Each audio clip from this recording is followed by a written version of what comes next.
মধ্যপ্রাচ্যে যুদ্ধের আগুন আরও ছড়িয়ে পড়ছে। মার্কিন যুক্তরাষ্ট্র ও ইসরায়েলের সঙ্গে ইরানের সংঘাত এখন পৌঁছে গেছে ষষ্ঠ দিনে। এই কয়েকদিনের মধ্যেই শুধু ইরানের ভেতরেই নয়, বরং পুরো মধ্যপ্রাচ্য, উপসাগরীয় অঞ্চল এবং এমনকি ভারত মহাসাগর পর্যন্ত উত্তেজনা ছড়িয়ে পড়েছে। প্রশ্ন এখন একটাই, এই সংঘাত কি ধীরে ধীরে একটি বৃহৎ আঞ্চলিক যুদ্ধে পরিণত হচ্ছে?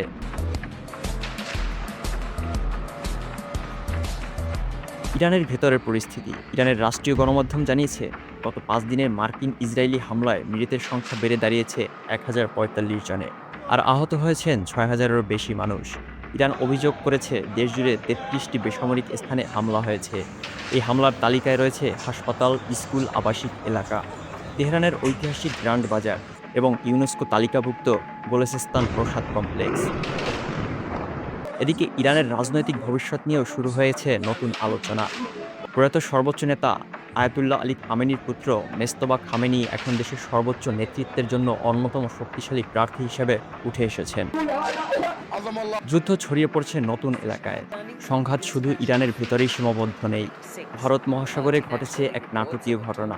বুধবার একটি মার্কিন সাবমেরিন টর্পেডো হামলা চালিয়ে শ্রীলঙ্কার দক্ষিণ উপকূলে ইরানের একটি যুদ্ধজাহাজ আইরিস ডেনা ডুবিয়ে দেয়। শ্রীলঙ্কার নৌবাহিনী জানিয়েছে, সেখান থেকে ৮৭টি মৃতদেহ উদ্ধার করা হয়েছে। আরও ৩২ জনকে জীবিত উদ্ধার করা হয়েছে।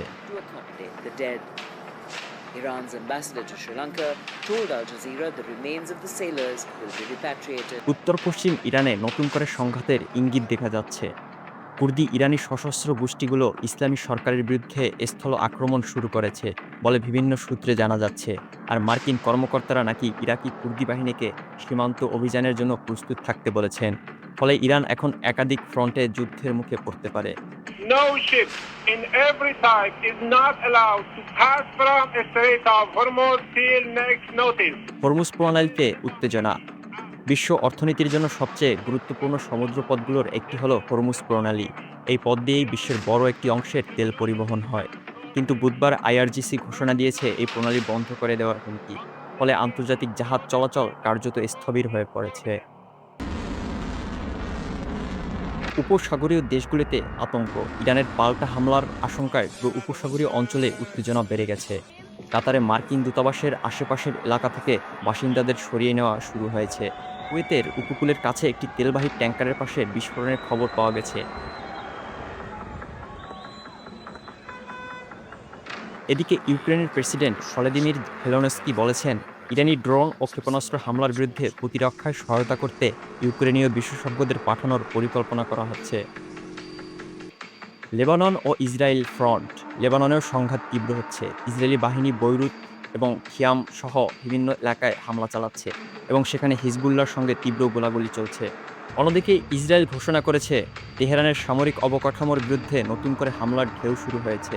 মার্কিন ও পশ্চিমা কর্মকর্তারা দাবি করেছেন, ইরানের সামরিক সক্ষমতার একটি বড় অংশ ইতিমধ্যে ধ্বংস করা হয়েছে। মার্কিন যুক্তরাষ্ট্রের রাজনৈতিক বিতর্ক। মার্কিন সিনেটের যুদ্ধ নিয়ে তীব্র বিতর্ক শুরু হয়েছে। তবে বুধবার 53 থেকে 47 ভোটে সিনেট ট্রাম্প প্রশাসনকে কংগ্রেসের অনুমতি ছাড়া যুদ্ধ চালিয়ে যাওয়ার সুযোগ দিয়েছে। কিন্তু জনমত ভিন্ন কথা বলছে। রয়টার্স ও ইপসোসের জরিপে দেখা গেছে, মাত্র 25% আমেরিকান এই হামলাকে সমর্থন করেছেন আর 43% এর বিরোধিতা করেছেন। প্রেসিডেন্ট ডোনাল্ড ট্রাম্প দাবি করেছেন, আমরা যদি 2 সপ্তাহের মধ্যে আঘাত না করতাম তাহলে ইরান পারমাণবিক অস্ত্র পেয়ে যেত। চীন ইতিমধ্যেই এই হামলা অবিলম্বে বন্ধের আহ্বান জানিয়েছেন আর ইরান স্পেনকে ধন্যবাদ দিয়েছে, কারণ স্পেন আমেরিকাকে তাদের ঘাঁটি ব্যবহার করতে দেয়নি। এর জবাবে ট্রাম্প স্পেনের সঙ্গে সব ধরনের বাণিজ্য বন্ধ করার হুমকি দিয়েছে। শেষ কথা, এখন প্রশ্ন হলো, এই যুদ্ধ কি শুধুই ইরান, ইসরায়েল ও যুক্তরাষ্ট্রের মধ্যে সীমাবদ্ধ থাকবে, নাকি ধীরে ধীরে রূপ নেবে পুরো মধ্যপ্রাচ্য জুড়ে এক বড় আঞ্চলিক যুদ্ধে? বিশ্ব এখন সেই উত্তরের অপেক্ষায়। নূর হোসেন ইমাম, সকাল বাংলা নিউজ ডেস্ক।